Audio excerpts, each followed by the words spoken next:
Good morning बच्चों, मैं उपम sir और आज हम क्लास 10th के बच्चों को मैथ पढ़ाएंगे। आज की वीडियो में हम क्लास 10th के बच्चों को लेसन नंबर 8 ट्रिग्नोमेट्री पढ़ाएंगे। ट्रिग्नोमेट्री शब्द ग्रीक भाषा के 3 शब्दों से मिलकर के बना है। पहला शब्द है ट्राई, दूसरा शब्द है गोन और तीसरा शब्द है मेट्रॉन।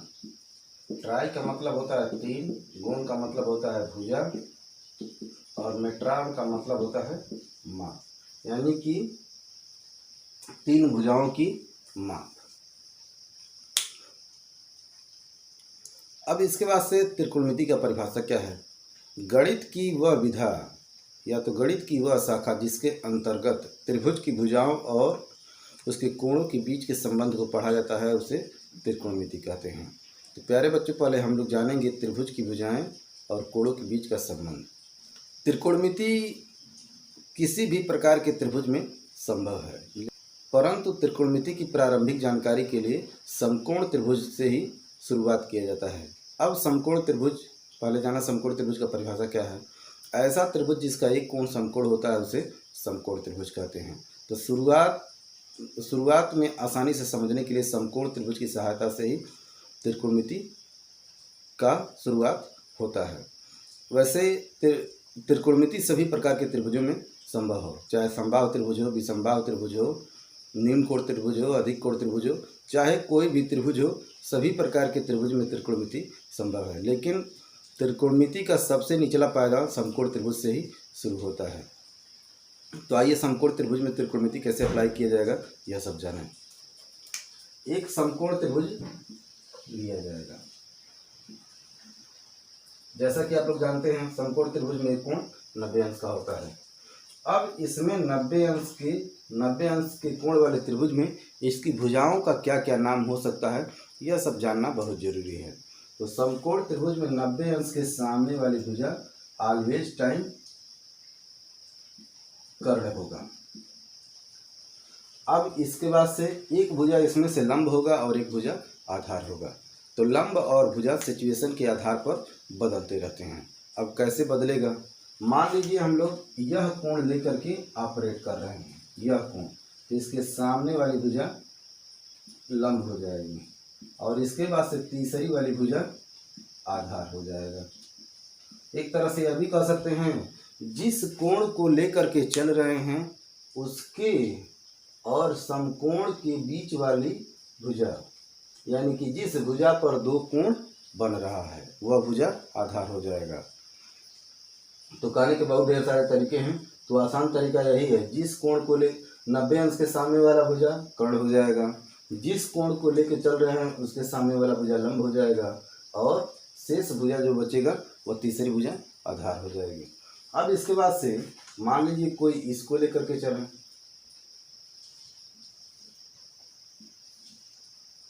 यह समकोण त्रिभुज या 90 अंश का है, यह तो कर्ण हो जाएगा। ऑलवेज टाइम 90 अंश के सामने वाला भुजा कर्ण हो जाएगा। अब इसके बाद से मान लीजिए हम इसको लेकर के चलें, फिर इसके सामने वाली भुजा यह लंब हो जाएगा और यह तीसरी भुजा आधार हो जाएगा। तो प्यारे बच्चों, समकोण त्रिभुज में लंब, आधार, कर्ण, यह सब तो समझ में आ गया होगा। अभी हम बोले हैं कि यह सभी प्रकार के त्रिभुज में संभव है। कैसे? मान लीजिए हम यह एक इस तरह से त्रिभुज ले लिए और इसमें त्रिकोणमिति लगाने के लिए क्या करेंगे, यहाँ से एक लंब खींच देंगे, लंब हो गया, यह 2 समकोण त्रिभुजों में बट गया। बड़े क्लास में जब जाएंगे तो न्यून कोण त्रिभुज में, अधिक कोण त्रिभुज में त्रिकोणमिति कैसे अप्लाई किया जाता है यह सब बताया जाता है। तो प्यारे बच्चों, इस त्रिभुज में, समकोण त्रिभुज में हमको क्या करना है, त्रिभुज की भुजाओं और कोणों के बीच के संबंध को लिखना है। जैसे इस त्रिभुज के लंब और त्रिभुज के कर्ण के बीच का संबंध के अनुपात लिया जाए तो वह संबंध क्या कहा जाएगा? त्रिभुज के आधार और कर्ण का अनुपात लिया जाए तो जो त्रिकोणमिति अनुपात आएगा उसे क्या कहा जाएगा? लंब और आधार का अनुपात लिया जाए, इससे जो त्रिकोणमिति अनुपात उत्पन्न होगा उसे क्या कहा जाएगा? तो त्रिकोणमिति अनुपात जाने, समकोण त्रिभुज की भुजाओं लंब कर्ण आधार में किसी भी दो भुजाओं का अनुपात त्रिकोणमिति अनुपात कहलाता है। प्यारे बच्चों ध्यान से सुनेंगे। समकोण त्रिभुज के लंब कर्ण और आधार में किसी भी दो भुजाओं का अनुपात जो आता है वह त्रिकोणमिति अनुपात कहलाता है। तो यह 6 तरीके से हो सकता है।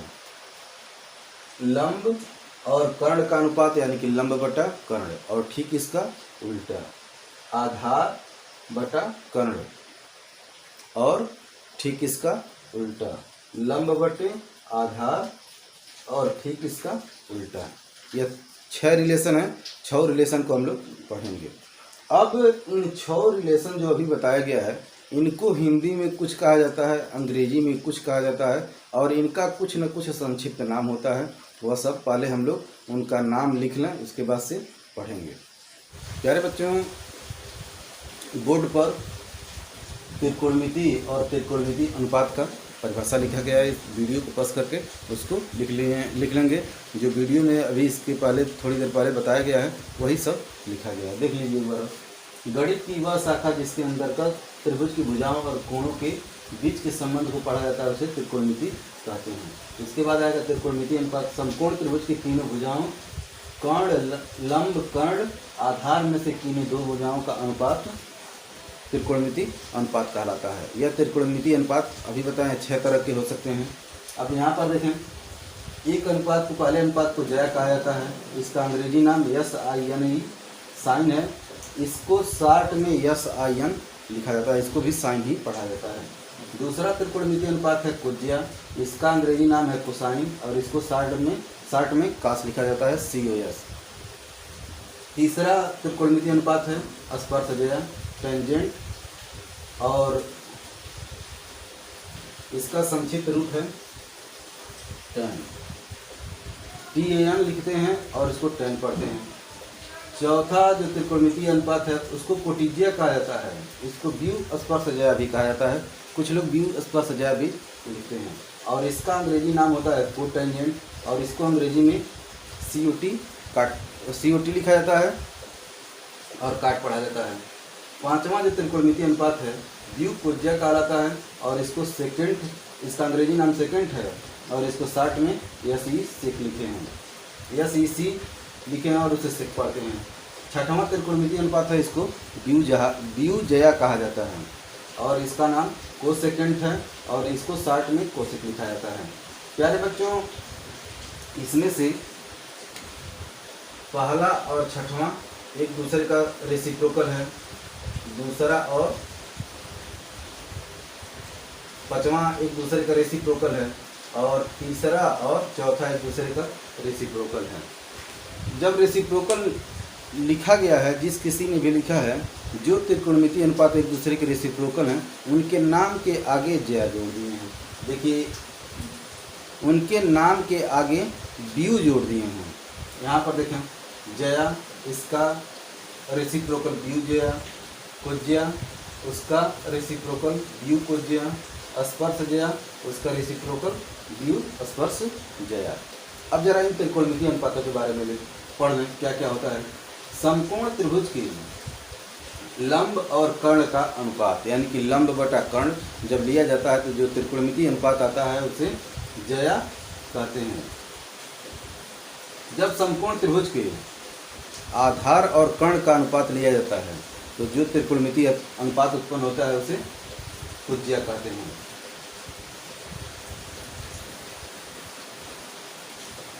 प्यारे बच्चों, ट्रिग्नोमेट्रिकल रेशियो निकालने के लिए किसी न किसी कोण को लेकर के चलना पड़ता है।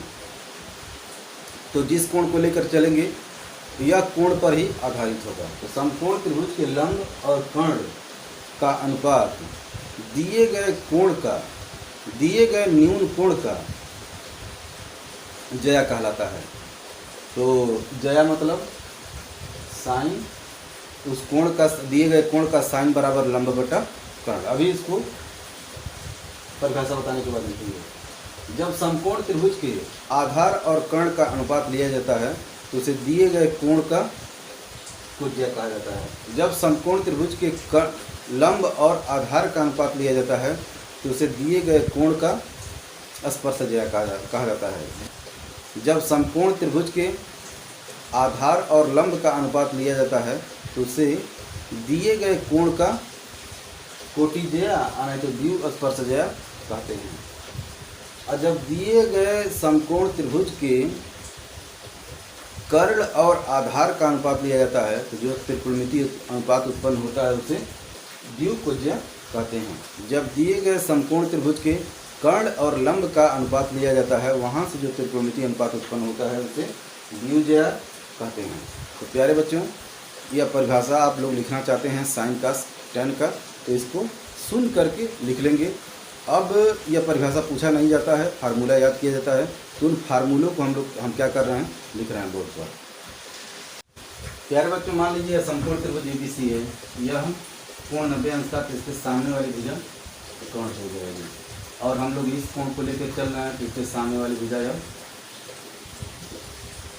लंब हो जाएगी और इसको तीसरी भुजा आघात कर देंगे।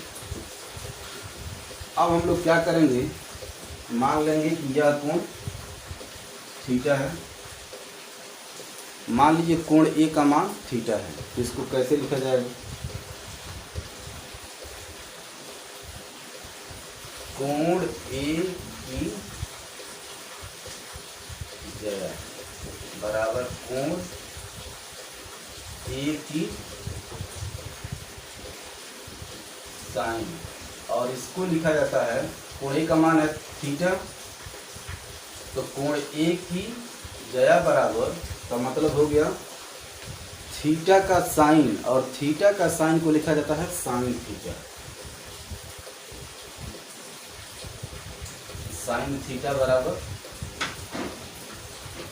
लंब बटा कर्ण। उसके बाद से कोण ए की कोज्या बराबर, कोज्या को लिखते हैं कोण ए की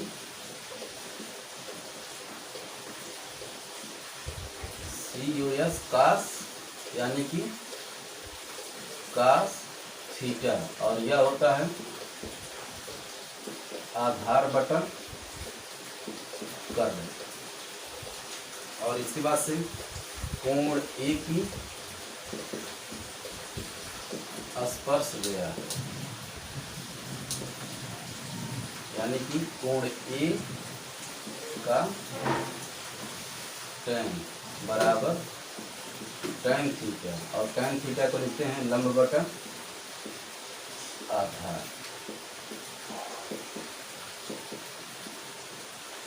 अब कोण ए की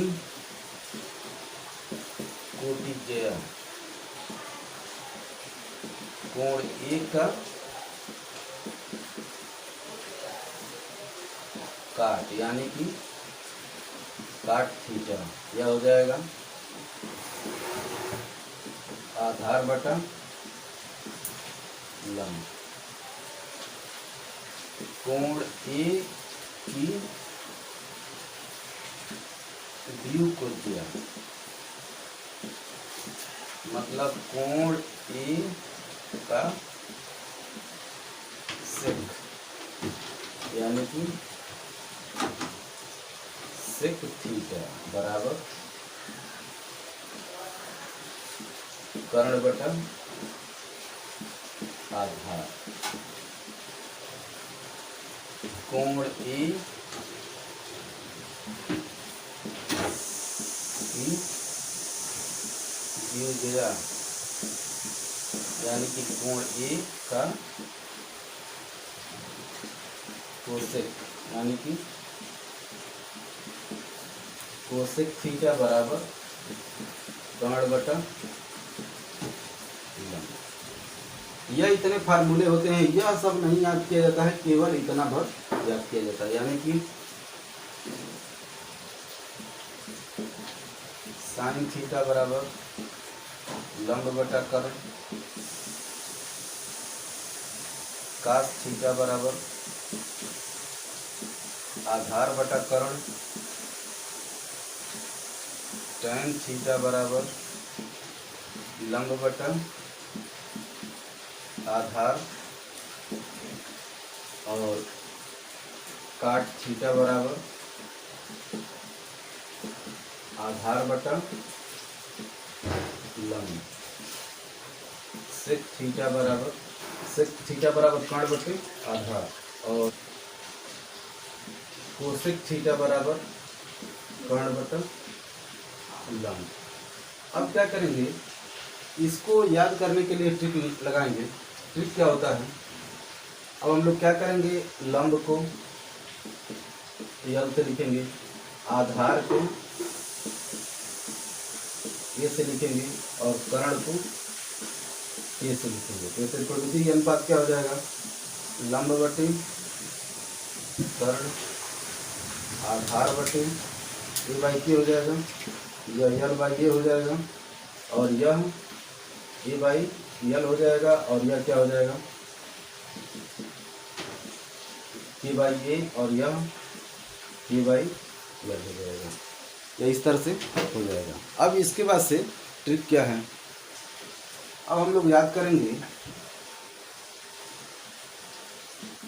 sign theta cos theta tan theta बराबर लाल बटा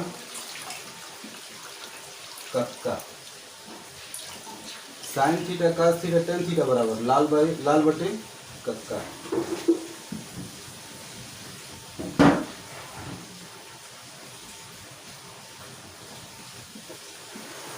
इसमें से पहला वाला अनुपात लिया जाएगा यल बाई के, तो यह साइन थीटा हो जाएगा। दूसरा वाला अनुपात लिया जाएगा ए बाई के, तो यह कास थीटा हो जाएगा और तीसरा वाला जो अनुपात बच रहा है वह टैन थीटा हो जाएगा। तो प्यारे बच्चों, इसी तरह से इसको याद करेंगे और इसका रेसिप्रोकल भी क्या करेंगे, कक्का बटे लाल करके याद कर लेंगे। अब इसके बाद से इन त्रिकोणमितीय अनुपातों में रेसिप्रोकल संबंध होता है और यह एक दूसरे के उल्टे भी होते हैं। यानी कि साइन थीटा बराबर, जरा देखें, साइन थीटा बराबर लंब बटा कर्ण और कास थीटा बराबर कर्ण बटा लंब। कास थीटा बराबर आधार बटा कर्ण और सेक थीटा बराबर कर्ण बटा आधार। टैन थीटा बराबर लंब बटे आधार और काट थीटा बराबर होता है आधार बटा लंब। यह एक दूसरे के रेसिप्रोकल रेशियोज हैं। अब इसके बाद से इन त्रिकोणमितीय अनुपातों में भी कुछ संबंध होता है, वह सब संबंध देखेंगे हम लोग। अब देखें, यहाँ से हो जाएगा साइन थीटा बराबर 1 बटे कोसेक थीटा तथा कोसेक थीटा बराबर 1 बटे साइन थीटा। उसके बाद कास थीटा बराबर 1 बटे सेक थीटा तथा सेक थीटा बराबर 1 बटे कास थीटा। टैन थीटा बराबर 1 बटे काट थीटा तथा काट थीटा बराबर 1 बटे टैन थीटा।